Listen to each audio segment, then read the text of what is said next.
again, Ice and Fire Miniatures Wargamers Kolvax coming to you with another faction deep dive video for the Milestone Campaign League. This time we're looking at the Night's Watch. Let's jump right in. So when we look at the lore and the text, we see that the Night's Watch is this band of brothers that defend the wall on the north side of Westeros, that butts up against that frigid, frozen hellscape beyond the wall where there's wildlings and mammoths and also White Walkers. Some warriors join the Night's Watch from noble houses or voluntarily, but also many of the men who make up the ranks of the Night's Watch are exiled there because they're criminals from Westeros. But regardless of how any of these men arrived at the wall, one thing that's true for all of them is they receive almost constant training for war and have to quickly learn how to adapt, survive, and operate in extremely harsh conditions. Leading these men are the Lord Commander of the Night's Watch and the commanders of the two manned castles at either end of the wall, the Shadow Tower to the west and Eastwatch by the Sea, of course, to the east. And the leadership of the Night's Watch is always focused on that enemy to the north, the danger to the north, and they understand that their oaths to the realm supersede any old rivalries or whatever types of feuds or even wars like the War of the Five Kings going on to the south might mean. The Night's Watch are committed to putting the protection of the realm at the wall above all other concerns. They, of course, swear lifelong oaths to that effect, and they take it so seriously that oath breakers are punished by death. So how does all this lore, backstory, and flavor translate into the Night's Watch gameplay inside of the Milestone Campaign League? Well, the first thing to understand is that the Night's Watch is one of two factions in the game that should be classified as a sleeper faction. The other faction being the Brotherhood without banners. So what that means is that the most common course of a Milestone Campaign League will see the Night's Watch at the bottom of the might rankings for almost the entire campaign. This is by design. It's obviously a huge hurdle for the Night's Watch to overcome, but if you're a Night's Watch player, don't fret. That is not going to inhibit the Night's Watch from being a competitive faction with a solid chance of winning the campaign or at least earning their own spot in the final battle. The reason is because the Night's Watch gets enormous end of month 6 might bonuses that rocket its might rank up to a competitive final score. The drawback is that most of your opponents are going to be getting pretty sizable might rank bonuses in battles against you for the entirety of the campaign, but don't overlook the upside that it helps you stay off of the rivalry radar, so to speak, of a lot of other factions who hopefully won't notice how well you're playing and will be surprised at your high final score when it's revealed that you have done a masterful job protecting the realm the entire time. The next important thing to understand about the Night's Watch in the Milestone Campaign League is the gameplay principle of prioritizing the wall and having everything that they do serve the restoration and the fortification of the wall. You'll see that when we dive into the strategy sheet. The strength of the wall is the strength of the Night's Watch. And then finally, the Night's Watch can just do more with less. Resilience is their strong suit. If anyone comes to challenge the Night's Watch on their home territory, they're going to have a miserable fight on their hands. But also, if opponents of the Night's Watch just let them build up their own strength at the wall, then late game you're going to see some of these bonuses are going to make the Night's Watch strong and competitive anywhere. Not to mention all the surprise in-game might that rewards the Night's Watch for doing their job the whole time. Looking at a map, it's going to look like the Night's Watch have all the odds stacked against them, but after this breakdown, I think you'll see that a capable Night's Watch commander laughs in the face of such odds. as with all of the factions, during development, we wanted to make sure that it is fun to play the Night's Watch as their canon, lore-friendly version, but also in later playthroughs, or if it better fits your style, we wanted to make sure that it's fun to play the Night's Watch differently. So, if you're going to follow the story, hunker down at the wall, hone your blades, train your men, and protect the realm, this system is going to work for you. If you decide to send your men on the march, go crusading, fighting different battles throughout Westeros to earn yourself different allies for the campaign, the path may be more difficult, but alternate play styles like that will still be viable, as long as you understand how to harness all of the mechanics in this video. All right, let's jump into the strategy sheet.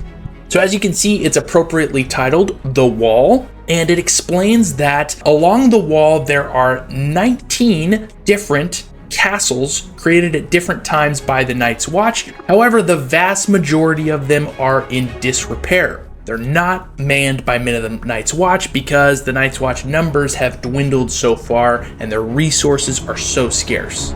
You can see we have this sort of zoomed in map of those 3 wall regions, the Shadow Tower, Castle Black, and Eastwatch by the Sea, with Castle Black being the actual capital of the whole Night's Watch realm.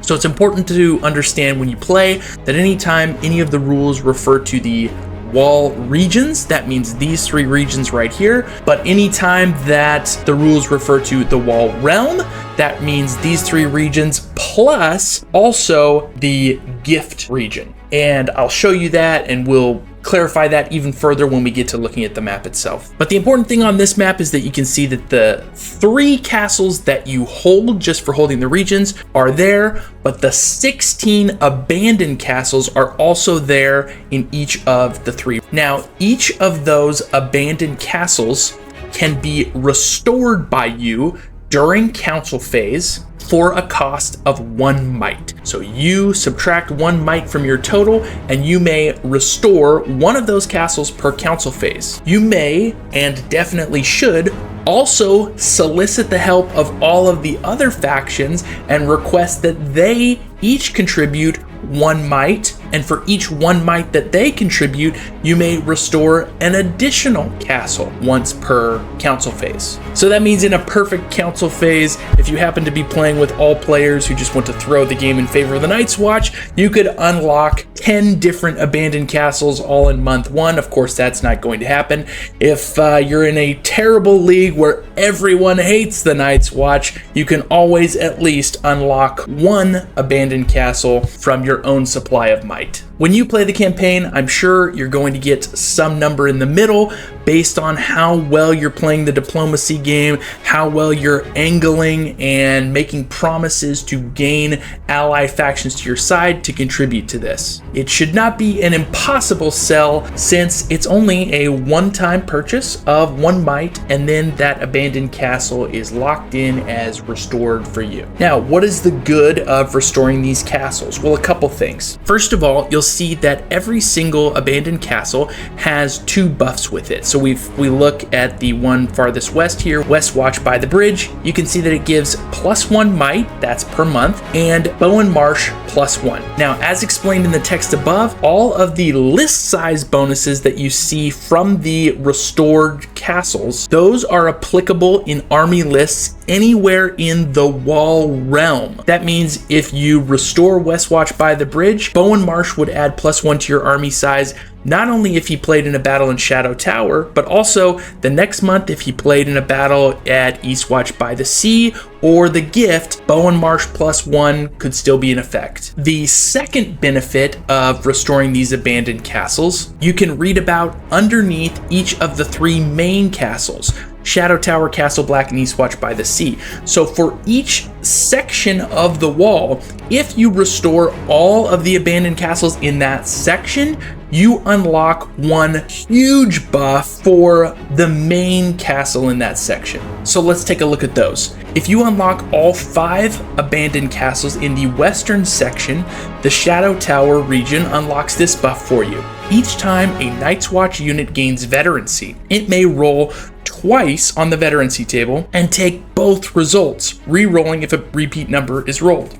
This is a one-of-a-kind ability in the game that is going to help you build some super units for the end game, and reflects the principle that virtually no other warriors in all of Westeros have the brutal experience of life, training, and war with the wildlings at the wall. Okay, next we see if all abandoned castles around Castle Black are restored, of which there are 6, each time you defeat an enemy in battle, gain an amount of might equal to their might rank bonus or the team might rank bonus from that battle. If their might rank bonus was reduced by a special effect, disregard that reduction. This is a great benefit for you because, as I mentioned, this being a sleeper faction, almost every battle you fight will result in your opponent having some level of might rank bonus against you, and this is paying you for those wins. And then finally we have Eastwatch by the Sea. If all abandoned castles around Eastwatch by the Sea are restored, of which there are 5, gain +1 coin equal to the combined range of every dock controlled by the Night's Watch at the start of every month. We'll deep dive into this a little bit more when we look at the map, but right off the bat, Eastwatch by the Sea, I'll just tell you, has a dock range of 3. That's +3 coin every month, and you also have some other options of docks nearby that it's likely going to be very advantageous for you to conquer and take a hold of and make some extra coin off of this bonus. The third benefit for abandoned castles is contributing to that in-game payment.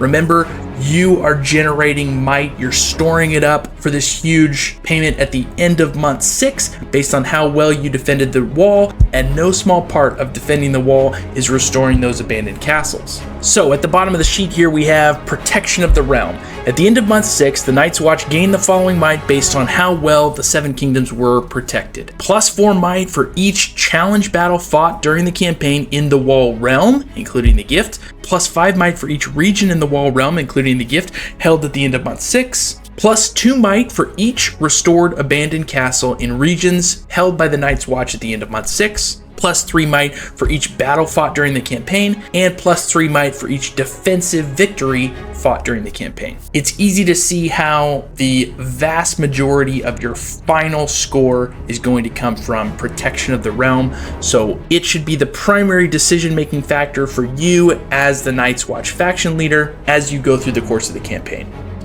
The last thing we need to note about the strategy sheet before moving on is this little note here above the wall on the right side, Banished to the Wall. So if you're an experienced Night's Watch player, you're aware that in the base game, there is a base deck Night's Watch card called Take the Black that allows, under special circumstances, you as a Night's Watch player to actually take your opponent's attachments and have them end up in your units, benefiting from all their special skills and representing the lore principle we talked about before of the Night's Watch conscripting exiles and criminals and people who are sent to the wall or end up at the wall from other circumstances. Now, if you're able to execute that gameplay mechanic inside of a battle, this ability gives you a special way to have that effect translate in the greater campaign. So it says here, enemy characters who are taken under Night's Watch control using Take the Black Tactics card and are still on the board at the conclusion of a battle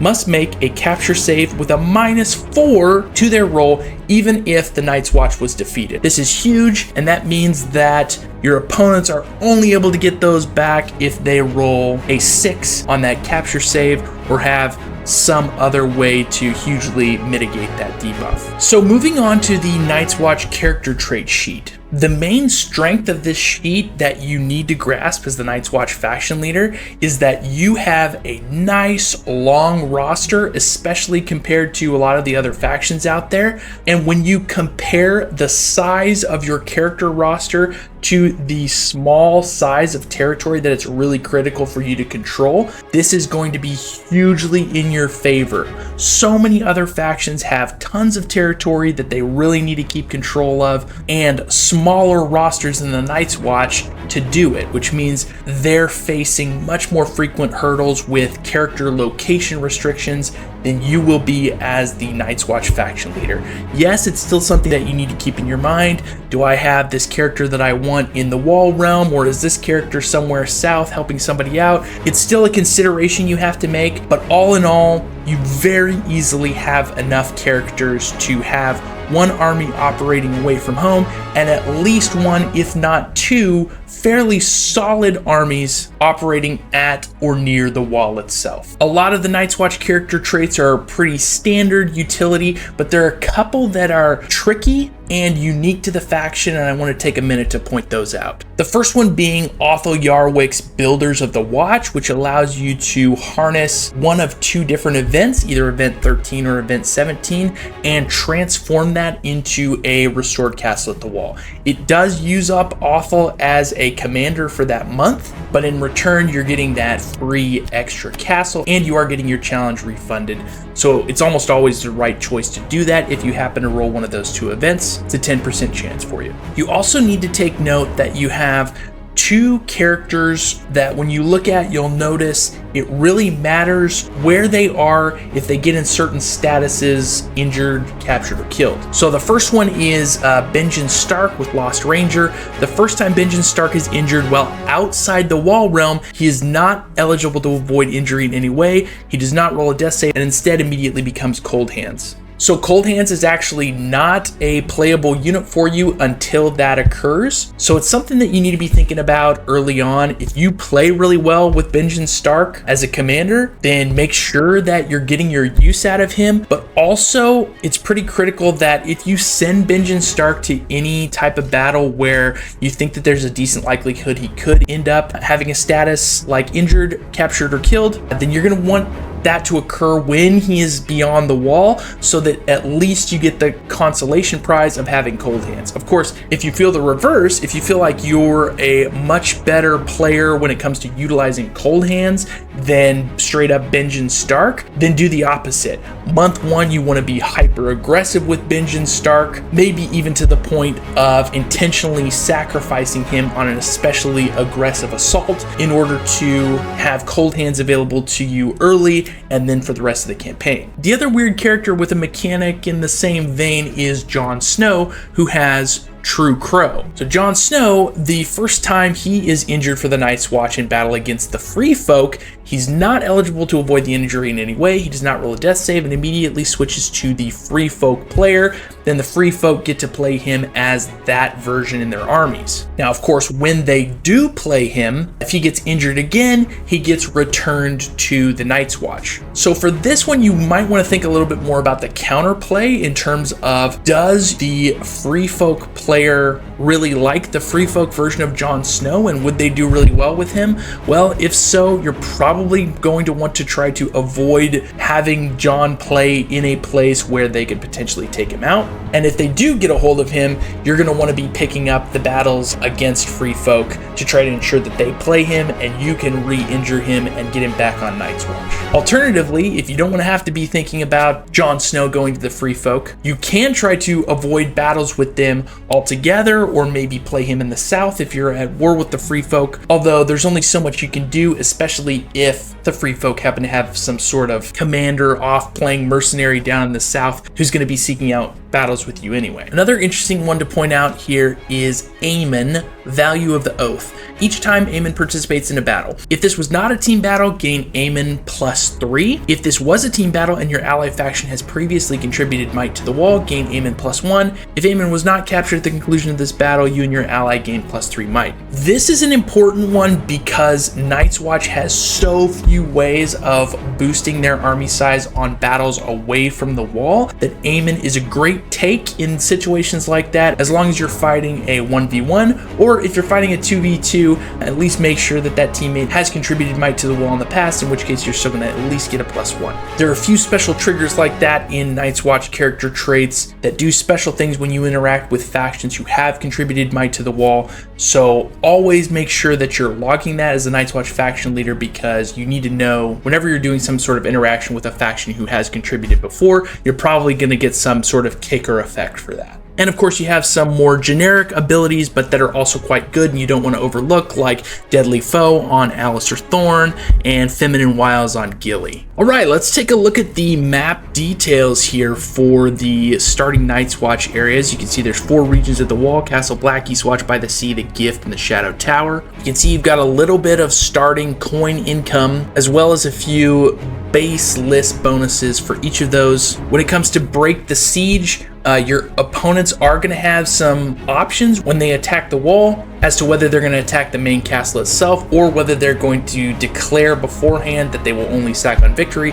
in which case they can attack the generic the wall instead. There's also the Night Fort Castle, just in case you manage to lure the Baratheons up to aid in the defense of the wall. As the Night's Watch faction leader, the main thing you should be taking away from this, though, is the last column there, the commander perks. Castle Black has Jeor Mormont +3 when he's commanding. That's going to be huge. You want to prioritize him if you can get him there. Donald Noy +2 and Arthur Yarwick +2. So you've got some options if Castle Black gets hit to get your list size up a little bit. Now for East Watch, you only have Cotter Pike, but it's a +3. So if there's any possible chance that East Watch is going to get hit, you want to make sure that Cotter is available to defend his home castle. And then same thing with Dennis Mallister in the west over at the Shadow Tower, +3 for him. If there's any chance or you can predict that somebody is going to strike the Shadow Tower, make sure Commander Dennis Mallister is available. So when we look at the map itself here, you can see you start out with the whole wall realm. And again, the wall realm is all 4 regions. Anytime that just wall regions are mentioned, that just means the top 3. So what do you want to be thinking about as the Night's Watch faction leader at the start of the campaign? The main thing you want to be thinking about is the politics of the North. Now there are 4 starting powers in the North: the Night's Watch, the Free Folk, the Starks, and the Boltons. The first thing you need to assess as the Night's Watch faction leader is which of those are potential allies and which of those are potential enemies. As soon as you have that information, that's going to determine basically everything about your play style. So firstly, let's think about the Free Folk. The Free Folk are going to be extremely strong early game, and their power is really only going to slightly taper off as the game goes on, unless they suffer some huge defeats. But the Free Folk get a lot of bonuses for conquering south, and they can't conquer any regions unless they already hold territory adjacent to that region or connected by a Free Folk held dock to that region. This means that the Free Folk are almost always going to be trying to take bites out of adjacent territory. This is going to be putting them probably at odds with you, the Starks, and the Boltons, but that's not assured. There are certainly going to be campaigns where the Free Folk make some sort of deal with the Night's Watch, even an alliance with the Night's Watch, where they're mitigating their loss of territory with some sort of other deal, either being allowed to pass through the wall or pass around the wall and strike at other enemies. If the Free Folk are your foes, they're probably going to be your primary foe for the entire campaign, and you need to focus as much military power at the wall as possible. If the Free Folk are not your foes, you're going to be playing a much trickier game, and you're probably going to be using the avenues of attack that Free Folk are coming through or around you as diplomatic leverage in your dealings with the other players.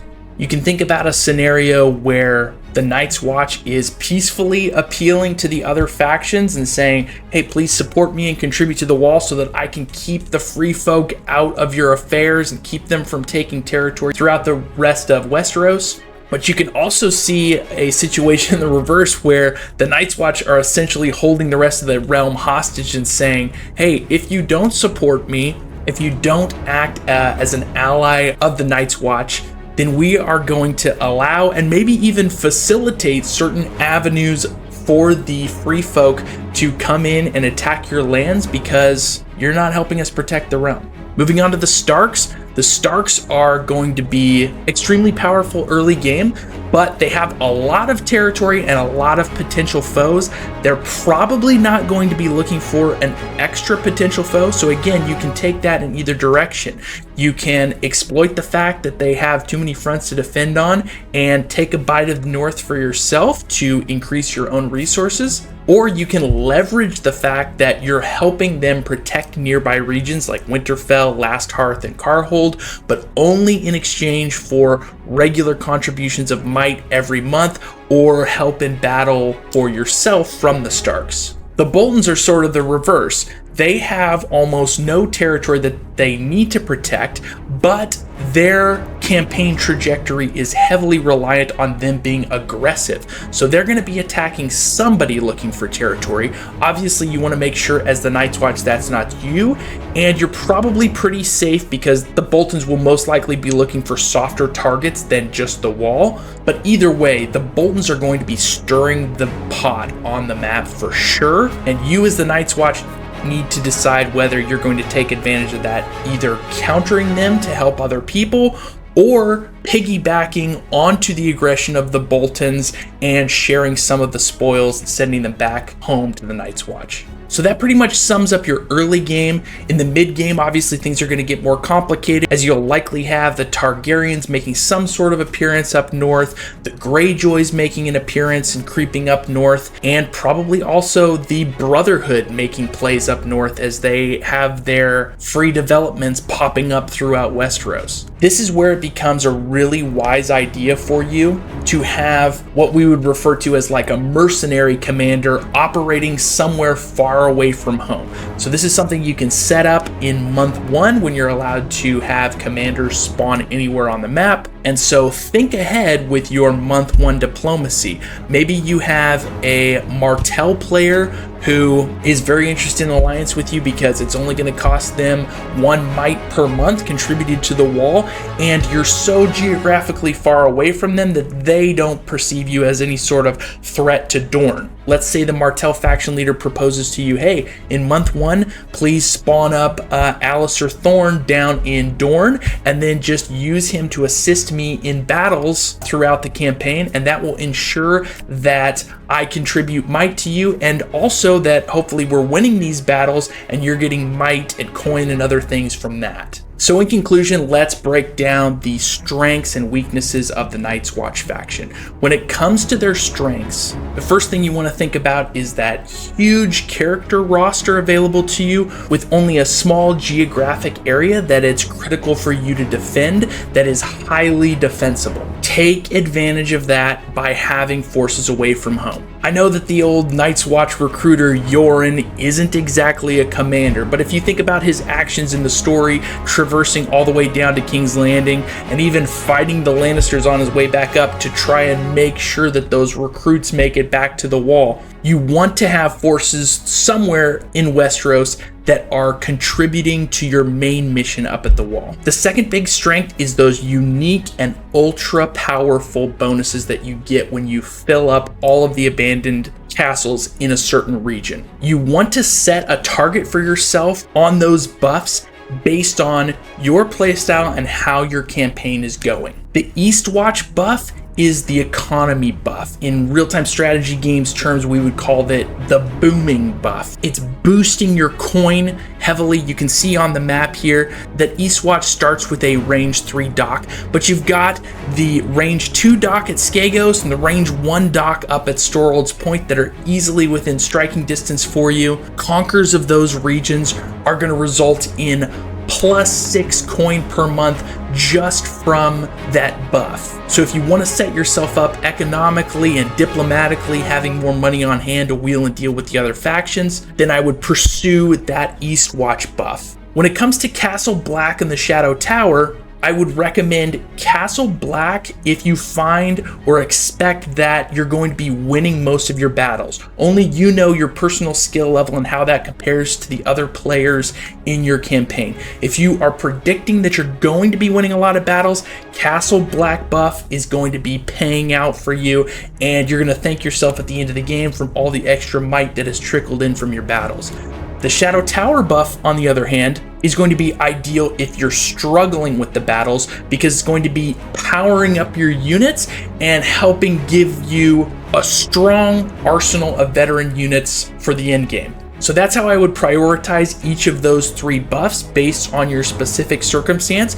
But of course, by mid to late game, if you've been playing decent to well, you're going to have probably 2 of them going and then hopefully all 3 by the end. The last strength that I would point out for the Night's Watch is just that your priorities transcend the petty squabbles of the rest of the realm. And what do I mean by that is that it's far more likely that all of the other faction leaders are going to get into these lasting, persistent grudge matches in Lower Westeros. Now, you may have something like that going on with Free Folk or one of the northern factions, but for the most part, when the rest of the faction leaders are checking the might rankings and they're looking at the map geographically, they're not going to have as much animosity for you. You're probably not any threat to their local territory, and you don't look like a threat at first glance on the might rankings. This is all great for you. You want to be off the radar as the Night's Watch player because you want all of your opponents to be shocked when your score rockets you into first place. When we think about the weaknesses for the Night's Watch, the early game, especially the very early game, are going to be really hard for you. You're always going to be fighting uphill and outnumbered unless people are directly hitting the wall itself. You're always going to be hitting people up for donations of might and having to offer them something in return for their trouble. So your strength and resources are low, and your success and even your survival in the early campaign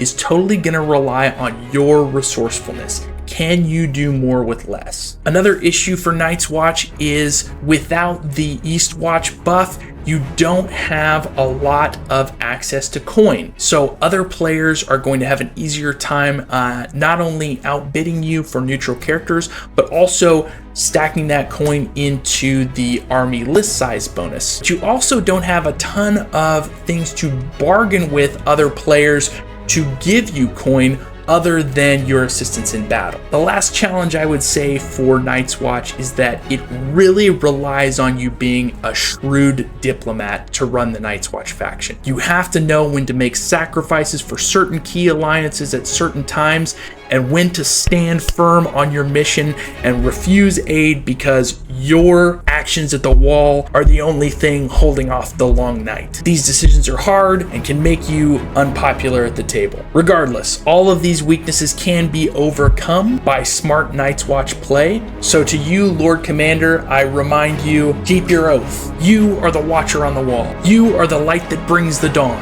You are the horn that wakes the sleepers. Today, no one knows your name, but months from now, when the realm was protected, they will look to the north and see the Lord Commander did his duty.